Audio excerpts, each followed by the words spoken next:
So good evening, class, and Professor Nathan. I just wanted to let you guys know that I did come out of the hospital today. I had my baby. So yes, so I do look a little crazy, but first and foremost, good afternoon. And I'm going to be speaking about, give me 1 second, teenage suicide. So I'm just gonna read my speech and give you my points of view. So it says, I want to take a moment and imagine this scenario. A teenager sits in their room scrolling through social media, and their feed is filled with images of people who seem to have a perfect life. Which, basically every time you go on Instagram, TikTok, everything looks perfect. So, people are doing nice vacations and just looking like life is not lifing. Meanwhile, these people who are watching on the outside looking in, they're struggling, they feel isolated, they have everyday problems, which everybody does. They begin to wonder, like, why doesn't my life look like this? So now consider this. Suicide is the second leading cause of death among individuals ages 10 to 24 in the United States, according to the CDC. Over 700,000 people die by suicide worldwide each year, and teenagers are one of the most vulnerable groups. But here's an important question. Could the media verify how we interact with daily media platforms contributing and offering solutions to this crisis? I feel as though, like, today we're going to speak upon critical issues and the connection between media and suicides for teenagers. Me as a college student, and I'm also 33 years old, firsthand always dealt with social media, and I know the power of media. Whether it's Instagram post that makes you question your self-worth, a TikTok and like a TikTok trend that people glorify that, and it does lead to self-destructive behavior, or a Netflix series that sparks intense debates about mental health. Media does shape how we see the world and ourselves. So in this speech, I will explore both negative and positive impacts of media on teenage suicide. Most importantly, I'll discuss what we can do to create a safer, more supportive environment for ourselves. Okay? So we can speak upon how social media begins, on how social media is the problem for, teenage suicide. So, social media has unrealistic standards, with beauty, success, and happiness.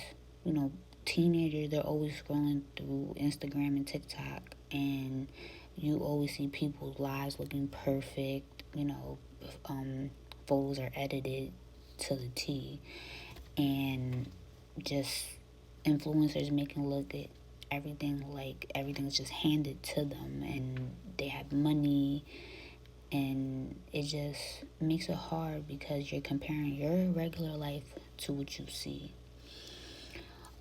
So in 2018, a study by Twenge and Campbell found that teenagers who spend more than 3 hours a day on social media are twice as likely to experience symptoms of depression and anxiety. Think about that, twice as likely. And yet, studies show that the average teenager spends more than 7 hours online every day. And I do feel like that's accurate, because you can even, like, if you have an iPhone, you can check and see how much you spend on internet, how many hours you spend on internet or social media, and it shows you. And I even fall victim to that sometimes. Well, I'm not depressed or any of that, but of being on Instagram, Facebook, TikTok, YouTube, you know. And then there's cyberbullying. Second, social media has been amplified to bullying. Cyberbullying isn't just mean comments, it's relentless, public, and inescapable. Unlike traditional bullying, which might end once a student leaves school, online harassment does follow you, and it follows you home and everywhere, and it appears at all times of the hours. Take the tragic story of Amanda Todd, a Canadian teenager who was harassed online for years. She posted a YouTube explaining her struggles, holding up her index card to tell her painful story, but despite reaching out, she ultimately died by suicide. A devastating reminder of real life consequences. Not all media is bad, so we're gonna post, I'm gonna speak on some positive. So, first, social media can be used to spread awareness and break stigma surrounding mental health. Campaigns like It Gets Better and Seize the Awkward use social media to start meaningful conversations, encourage people to seek help, and connect individuals with resources. These campaigns aren't just empty hashtags, they do save lives. They remind people that they're not alone and there's a community willing to support them, which, that is good.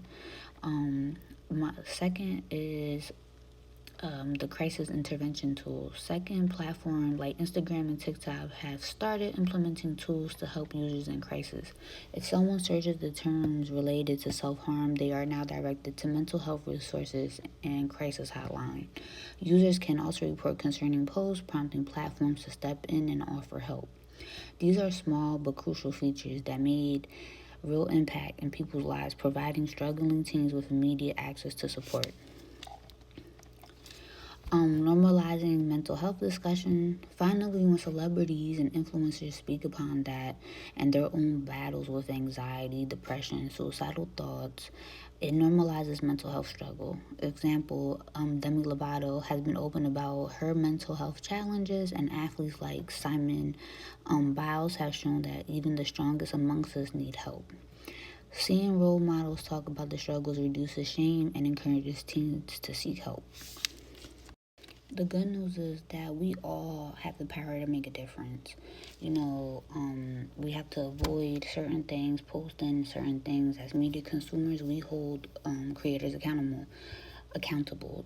We need to demand TV shows and movies and outlets following responsible guidelines when discussing suicide, avoiding graphic detail, providing hopeful messages and helpline resources showing that recovery is possible. Also, we need to be mindful to our own media habits and see how does media consumption make you feel. If certain social media accounts or platforms make you feel worse about yourself, unfollow them. That's the best thing to do, or block them. Instead, curate a feed with positive, uplifting, educational content. In conclusion, we all know that suicide for teenagers is undeniable. It's either gonna further it, like in despair, or it can uplift you and support and save lives. The choice is ours. So by challenging harmful portrayals, supporting positive innovators, and being mindful for our own social media habits, we can create a world where teenagers feel seen, valued, and supported. I'll leave you with a thought from Fred Rogers. Anything that humans is mentionable and anything that is mentionable can be more manageable. So let's start mentioning the impact of media on mental health. Let's start taking action. Together we can make the unmanageable manageable. So that is my conclusion for everything. Thank you guys.